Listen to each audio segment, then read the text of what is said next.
guys, today we'll be doing a rant about the new Gen Monster High and my thoughts on it. But we'll be watching the movie first. That way we can keep things fair and also add what we do like about Monster High G3. Here's the proof. By the way, let me just mention I have proof. Probably going to crop out the site later on in editing. That way it doesn't get doxed. Or whatever the website version of that is or may be.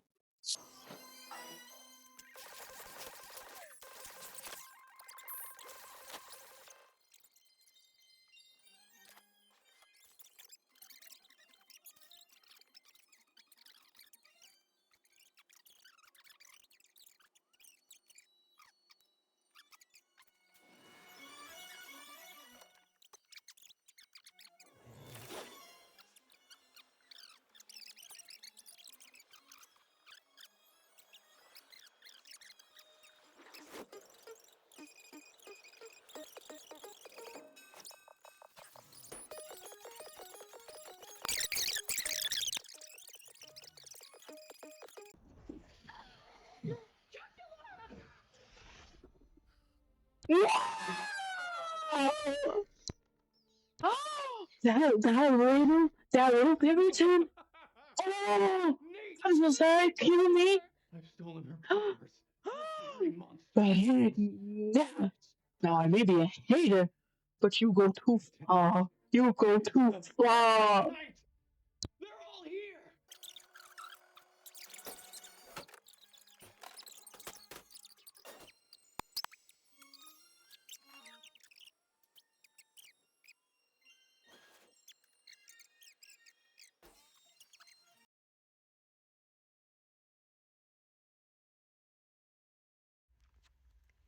That's before the movie. For starters, I don't like the fact that it looks like it's missing something, like it's empty and confusing. It's as if they're only using the name for profit. I get that G3 was made for a new generation, just like how G1 and 2 were created for us, but I don't understand what exactly their message is. Individualism, I'm sure, but the way that it's presented is like, huh? Whereas it was before, it was made known to let your freak flags fly, flags, oh shoot, let your freak flags fly and to embrace your freaky flaws. This new one looks like its focus is on inclusivity rather than individuality. Like, own and love your imperfect self versus diversity is fun. From the little that I have seen, it could have been done better, but, for any live action remake, it's not going to be the exact same as the animated version. There is going to be changes naturally. So, yeah.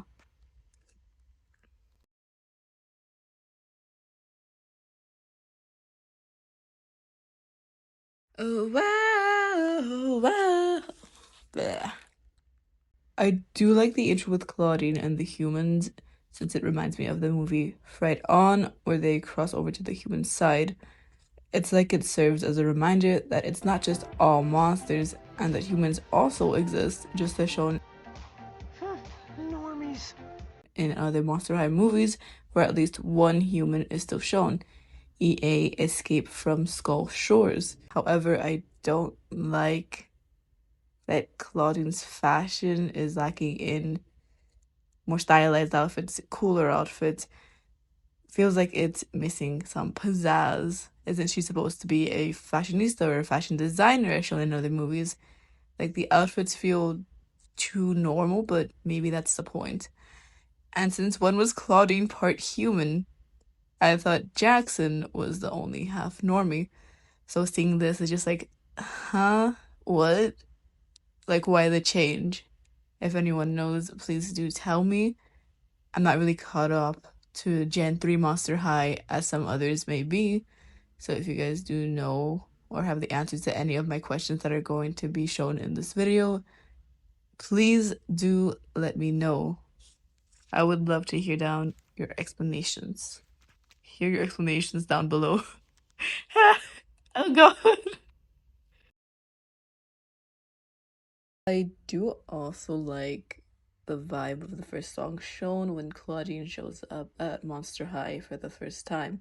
Also, when I saw Cleo, I was like, oh my gosh! Oh my gosh! Cleo! It's the queen herself!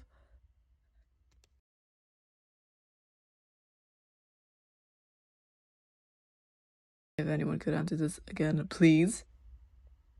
Initial reaction to the scene where it's like, oh, yes, Deuce and I broke up over the summer. It's like, wait. Why did they break up? Aren't they going to get back together? Is that in the second movie? I have not seen the second movie. This video is only for the first movie and the dolls. Like, no way this is how it's going to be. And also, Gulia has lines. OG Gulia would literally never. Honestly, they should have just had her groaning like in the originals if they wanted the true fans back and more profit if that's their focus. That's really fake of you, Mattel. Go fix that. I don't like that you gave her words. She's a zombie. Zombies don't talk.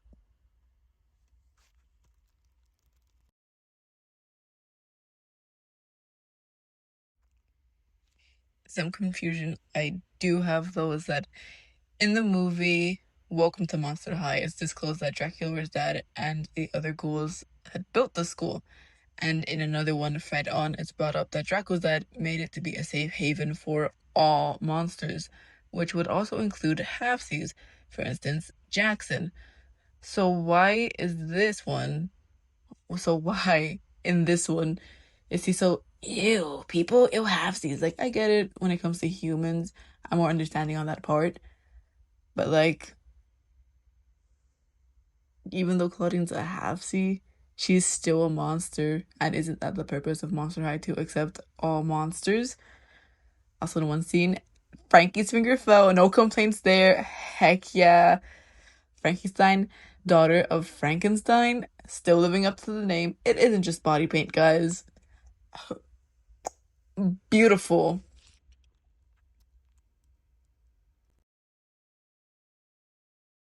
Oh wow, oh wow. Does feel like they made Frankie the dumb outsider one. Like, yeah, she was the new girl at school in the original series, the cartoon of G1, but they better presented it instead of making it look like, oh, she's a ditz. Though that's probably because the parts of Frankie's brain do come from major, like, wise people. Like, the parts of her brain they made from people who were before modern day era, before modern day technology. So I guess that kind of makes sense to why she struggles to possibly fit in, especially when it comes to like, oh, I have a phone scene, social media. I thought that's like all that phones were for. Loki makes sense. I mean, you know. But just because it kind of feels like she's the dumb outsider doesn't make her actually dumb. She does have smart people's brains. Like, she's intellectually smart and still a cutie patootie. Like, little high five scenes. Okay, girl, you'll get there. You'll get it soon. It's not too bad because as I progressively watched it, I'm like, okay, I was able to get a more understanding of her character. Only for Draculaura being a witch and drinking blood, the way she was in the start with her new roommates wasn't the usual street Draculaura. Sweet pardon. What's going on? Why does she feel colder? But that's probably because she's a vampire, you know. Cold-blooded since they're basically undead. So hehehe, puns. The coffin lockers and the eye coffins, like, I see you, Mattel. A piece of the OG is still there. You didn't really change it up fully. Because if the lockers were normal, I'd be like, excuse me, this would never be. How come they didn't add more details to the reason of why Cleo and Deuce broke up? So, Clawdeen and Deuce now being a new thing, having feelings for each other just feels off because growing up with G1 and G2 shows and movies makes it feel wrong. Like, Deuce and Cleo were perfect for each other. And why is she so mean to people who are supposed to be her girlfriends? Maybe that's just her personality. Because now looking back, it's like, okay, that kind of makes sense. And again, Maybe this is just the first movie, so naturally she's not close with them as she would be, and that's different in the second movie. I don't know. I have not seen the second movie. Remember Draculaura says that they've been at war with witches? Wasn't it supposed to be with wolves? Like, wolves and vamps. Enemies, they don't like each other. So since when did witches play a part? Did I miss something? I'm so confused. And now I'm going to say I like. No, it's not really. I may have misjudged too early. So knowing that the reason Draculaura was initially cold in the beginning was due to her fear about how she'd be perceived due to the reputation between vampires and witches made me like this a little more. Just a little bit. But now I can see that she still is the sweet and kind Draculaura, that she wasn't going to be mean for the whole movie, that wasn't going to be her character. Because if it was, I'd be like, okay, that is not Draculaura. What did you do to her? Like, that is no. Anyways, my next question. I crashed out when I realized this when they were sneaking in to like steal the little gargoyle steam-a-diggy dust. Where the heck is Nightmare the horse? Where is Bloodgood's horse, Nightmare? Mattel, this better be in the second movie. I mean, it's already out. I haven't seen it, but this better be in the second movie, because if it is not, what? And also, Bloodgood would never hate a half monster, half normie. I mean, just look at the series where Jackson was in. She was not a D1 hater. I'm like, why? And then near the end, probably should have disclosed this earlier, but Draculaura, Draculaura, the doors. And then I was surprised about like, holy moly, Hyde's son. No. Did they even get Cleo's hair so like straight and beautiful? I want her haircut routine. Whoa, there's like flawless skin, Chloe, okay, slay. Right. Right here, I'm going to show a clip that I really like. Just like a little detail. When Draculaura powers are returned to her, they were pink, and that's like our favorite color. I love that little subtle reference that they use, because we all know Draculaura's favorite color is pink. Beautiful. Wonderful. And then where the message at the end of the movie remains the same of be yourself, be unique, be a monster. Perfection.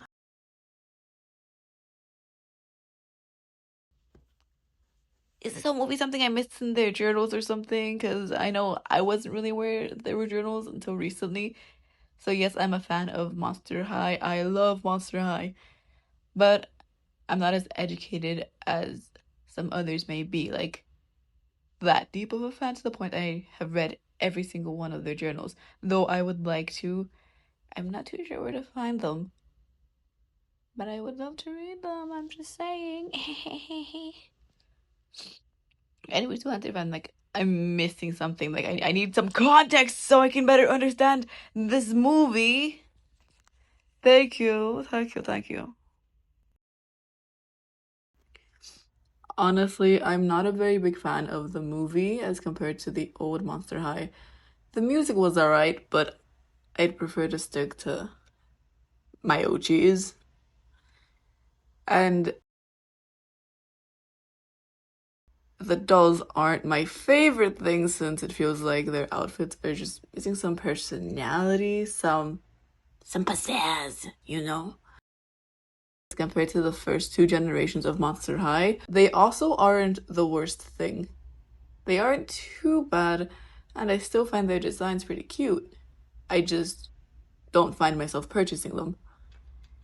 Maybe I'm not a big fan because I'm no longer the audience that they're targeting, and that's what makes it so confusing and has me not understanding it. or wanting to like necessarily full on go support mode, let me buy the G3 products. Heads up! Please don't go! Spreading hate to them. B? I also Nice. do want to briefly mention the reel that I saw that inspired me to actually go forward by making this video since I originally did have the idea. And that reel will be linked down below. If not, then it'll be on my Instagram. So this first comment by Spooky Goblin, which says that I understand and wish we could get back the original version, but things change sadly, and Mattel is the only ones that have control. To be honest, I'm just glad Monster High is back, and not gonna lie, I do like G3, but G1 will always be my fave and holds a special place for me. And honestly, I really love this comment. It's sweet and honest, but also respecting and acknowledging the fact that things do change when shows get rebooted or live actions, that they will be different because it's catered to a different audience. And again, as this will be disclosed later on, there is nothing wrong with that. And this comment comes from Limited Soil. They say, girl, that's not what she meant. Yes, G1 is still around for collectors and creepros, but we want the original fashion and love that the old generation had. Mattel uses Monster High's name now as a cheap cash grab for their company, and they don't actually put much thought into their dolls as they did back then. I could go on for hours about this, bruh. Okay, first of all, the ending, I love that. I would love to hear your thoughts and opinions on it. I know I'm not like some big YouTuber, but still, it would be nice to know if, like, we share similar beliefs or even opposites. You sound like a really interesting person. I want to know your take on it, like a video or something. I don't know. I have seen a few different examples within the past few years of dolls being reproduced, not just Monster High, of course. This is fairly like become aware to me ever since G3 Monster High and all of that.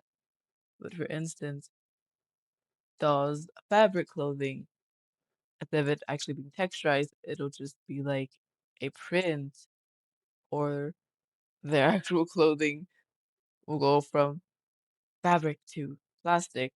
Because I saw a video a while back about it, but I can't remember like which exact dolls they were. I absolutely loved the Monster High dolls when I was younger. I still do, and recently found myself going back to watch the Monster High that I grew up with again. And I've always wanted to have their OG dolls because that's what I just grew up with. Yes, I'm not a big fan of the G3 moving, and although I find the dolls cute, doesn't mean that I'll be buying them. There's nothing wrong with that. You can like what you like and don't what you don't. Likewise, the new generation of Monster High ghouls can like the G3 movie and want to purchase the G3 dolls while not wanting to have much to do with the OG Monster High, because G3 is their OG. Just because some of us aren't big fans of it doesn't mean that we should go down making others feel bad for doing so. After all, isn't Monster High about the acceptance of any and every ghoul or monster, no matter what they like? Freaky flaws and all? Maybe we just grew up and that's why the new movies don't speak to us like the OGs did for us back in the days. And that's okay. The movies, music, and dolls will always be there for us to go back to watch and collect or even play with. Anyways, let me know if I missed anything down below and what things you guys would like me to go over next. Drop your thoughts in the comments and don't forget to like and subscribe. Ooh. Also, again, please don't go spreading hate. That's not the Monster Highway. Be a cool monster, be a nice monster, not a mean monster. Okie dokie Loki. Now bye. Uh, insert cool ending scene. And as the sign says, be yourself, be unique, be a monster.